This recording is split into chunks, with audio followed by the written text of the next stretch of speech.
Hello there folks, my name's Ben and welcome to another Shots Fired Airsoft video, and today we've got something a bit different for you. This is the APS Caribe Action Combat conversion kit that will convert a G17 sort of weapon, and that's Tokyo Mirai, WE and other brands that fits those dimensions. It will convert a G17 or G18C, it has charge handles for both, into a sort of like a submachine gun sort of platform slash rifle, whatever you want to refer to it as. Obviously these kits are sort of made famous by companies like Roni and the like, who produce these for the real steel weapons, although they are heavily restricted in terms of licensing and supply, due to the fact that they turn an already dangerous pistol into essentially a very dangerous primary weapon. All that out of the way, this is not really an unboxing, it's just got its box, which is still fortunate that I keep all the boxes for everything, because I've actually used this quite extensively. And I use it in CQB. It's one of my own sort of bits of kit, so to speak, rather than just something I bought to review for the channel.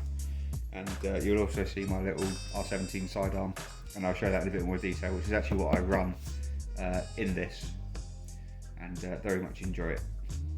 You can also get this kit with a APS pistol in it, which is the Black Hornet, and that comes with the gun, an extended magazine, and the a set of sights for the top. This one doesn't have anything, so you just add your own, and you obviously add your own weapon. Like I say, as long as it's sort of a 17 platform, G17 platform weapon, it should work in this. But it'd be worth checking on forums and that with other people if you've got an unusual weapon that you think of trying it. So without further ado, I'm going to open the box up and see what we've got inside. So, inside you get a basic set of instructions, which are quite well produced, nice thick card, and it just goes over your basic sort of features of the weapons, which I will show you anyway, but there is a little bit of instruction in there, so you're not just sort of left to your own devices. There we go, and this is the kit. So, you get a folding foregrip, which is like a quick release, so you're not there with Allen keys and such. You get two of these. One has Airsoft 17 on, and the other has Airsoft 18C. And these are your charging handles. I'll show you how they work in a minute. But you have like a big metal charging handle held in place with a grub screw, and you also get two spare grub screws and an Allen key. So obviously there's only one sort of charging bar, and this doesn't actually have a grub screw in it. So the grub screws and the Allen key are for fitting and adjusting the charging handles. And that's it. It's a very quick unboxing.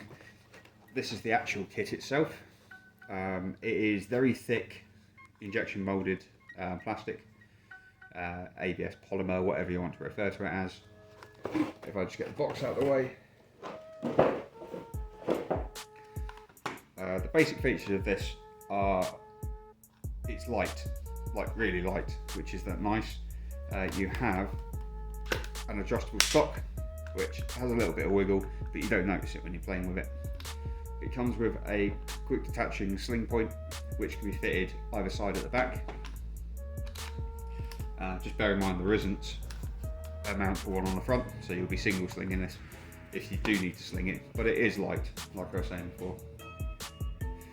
And the other thing it has is this big metal flash hider on the front, which is actually probably half the weight of the entire carbine kit. Aside from that, we have a rail on the bottom, a rail each side, and then essentially a monolithic rail that runs almost the length of the weapon. All in all, I don't think you can tell on camera, this is about a foot long, not including the stock. So from sort of there to about there, it's about a foot. So it is small, light, and very manoeuvrable. It's one of the reasons I use it in CQB. It's ideally suited to that kind of environment. So to take this apart, to get the gun in, you pull the stock out, you push your sort of these pins, front and rear. These are plastic pins, and then they pull out. So there's one there and one there. And once you've done that, you're pretty much in. The front will come off, and you push this centre section back. that allows you access, and it opens up like a little suitcase. And as you can see in here, everything's quite thick. There is no real movement. It's got bracing inside. It's a well built little piece. It's about 60 to 70 £70 in the UK for the basic conversion, and I highly recommend having one in your armoury if you are a fan of the G17 or G18 pistol platform. So what I'm going to show you in a second is how I run this for CQB, and I'll show you how I put the weapon in it and how I kit it out for use in my local arena. Okay, so this is my R17. It has a few modifications. It isn't just like a standard R17. They are good, but they do require a bit of work.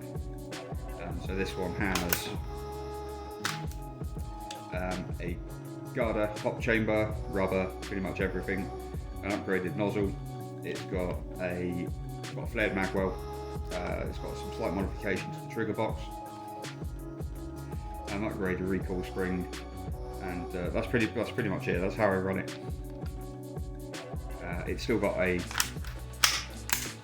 plastic slide because you don't need the plastic slide. Oh, and it's got a WE, which is a bit of an odd one. It's got a WE EU17 outer barrel, so this is metal.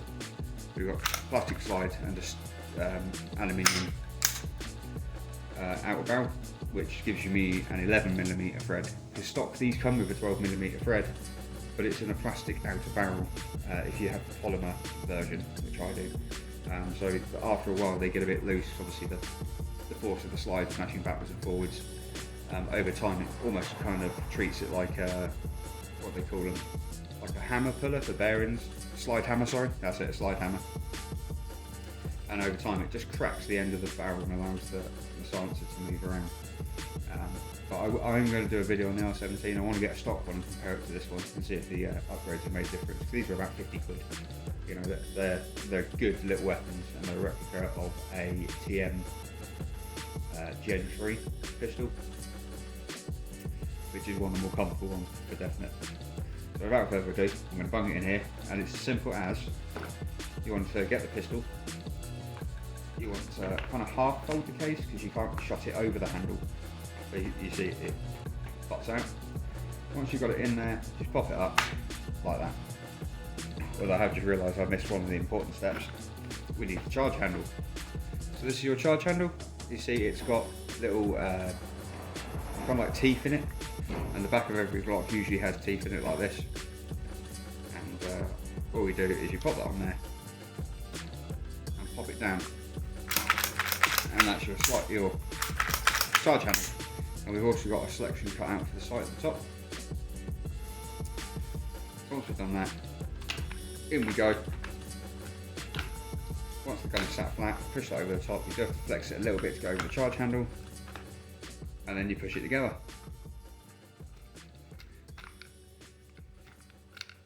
And once it's in, with the front section on,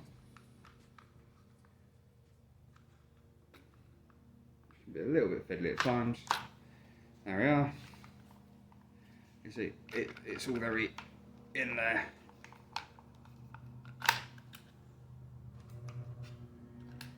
Pop those back in.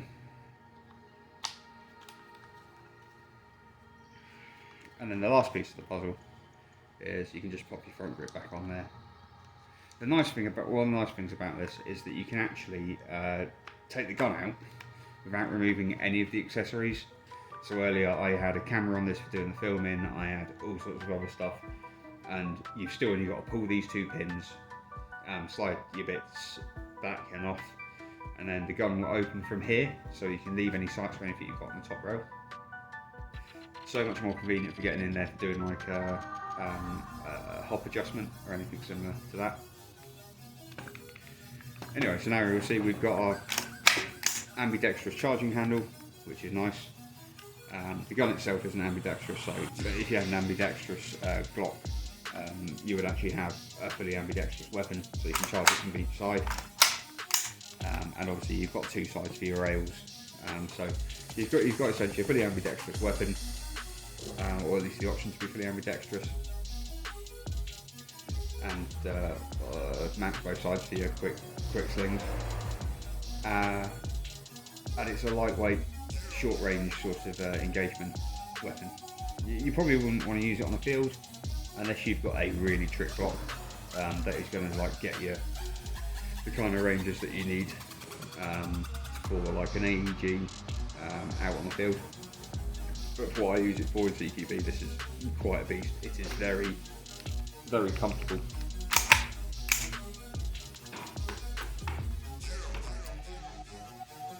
The next thing I'm going to show you is what to do if you want to run a silencer, because one of the things I haven't mentioned yet is that this is not on a thread. This is actually part of the gun at the front. However, if you pop this front pin out, and this whole section will just slide off the front. Like I said, everything stays on the rails, so you don't need to remove it. But we will need to remove it, because what I'm going to do is pop that off. And underneath here there's a bolt. I saw people complaining about this on forums, which is silly, because if you just use a bit of your brain power, you can figure out how to take this apart.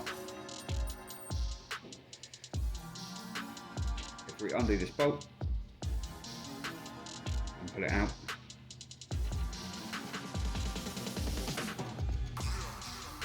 what that allows us to do is to push the whole front section back through. So then we're left with the sheath that goes over the front. We don't have to have that in place at all. And then what that enables you to do is use your pistol mount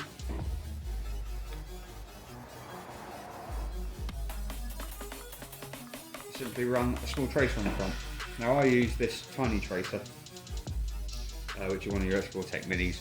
If you wanted to make the gun look more complete and actually still have a front end, then obviously when you put this on, you end up with very little stock out the front.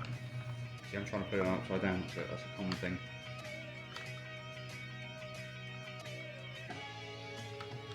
Oh, come on. It's always more difficult doing things on camera. There we are. So if we put that back through, we now have a silencer slash tracer, sorry. And as you can see, there's no real sort of clearance issues around the front there at all. Nothing's going to rub. And that's how you run a tracer on one of these.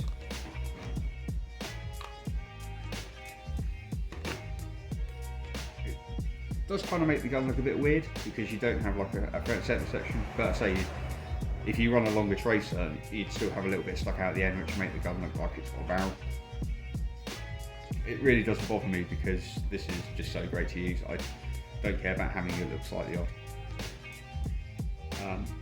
When I get home, I will weigh it. I don't have the scales with me, but this has got to be about 1.5 kilos at the moment, which is really a very comfortable weight.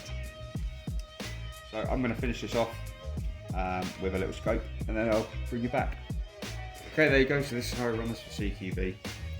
It's got a little non-magnifying sort of red dot on the top, and I run it on standard mags at the moment. It's got 3 standard mags, because we play like 10 minute games at the max, and we tend not to burn through too many rounds, so sort of 90 to 100 rounds is probably enough.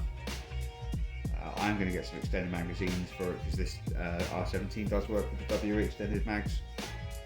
I used to have a problem with it blowing the back of the slide off the rails, but that seems to have sorted itself out with that new outer barrel. And I was running this on Wednesday night, and it was taking names. It was really good. Very enjoyable to use. What I'm going to do now is I'm going to flip you to a bit of firing footage, and the first firing footage is pretty much me just free firing the basic pistol.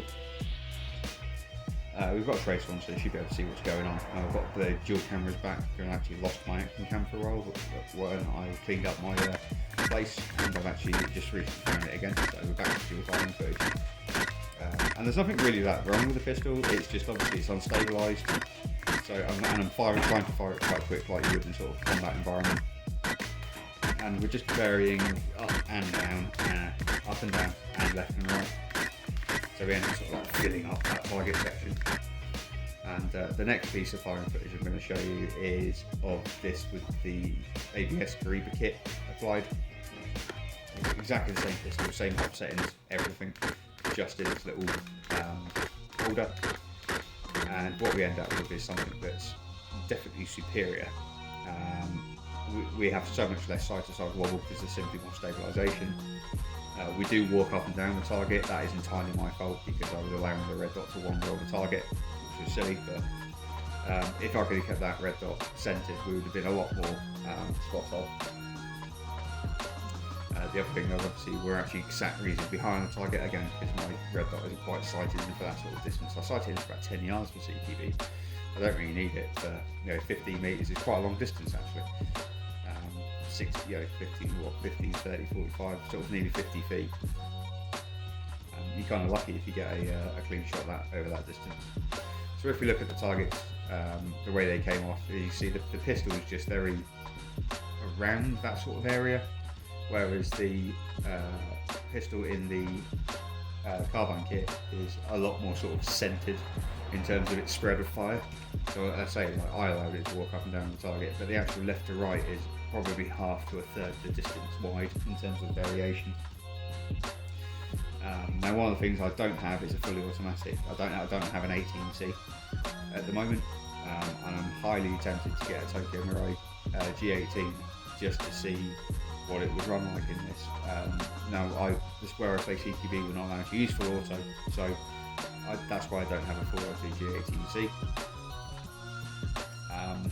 But that's where this would even more so come into its own, because then you have the stabilisation when you're going fully automatic, and it essentially turns into a little submachine gun rather than sort of like a miniature, or almost like a miniature semi-automatic rifle at the moment. So if you'd like to see that, just let me know in the comments, and because obviously it's about 140 quid for a G18C, which is a fair outlay just to do this, and I don't use it. I'm not going to use it in CQB. Well, having said that, selling it probably wouldn't be that difficult afterwards. So if someone wants a cheap one, let me know. But I'm really happy with this. I see a lot of people complaining about the gun moves around in the kit, or it doesn't sit straight. The gun moves maybe a millimetre in the kit if you really tug on it really hard. Obviously it depends what gun you use in the kit, and I say where the end point of the barrel is doesn't matter because you adjust your sight to it.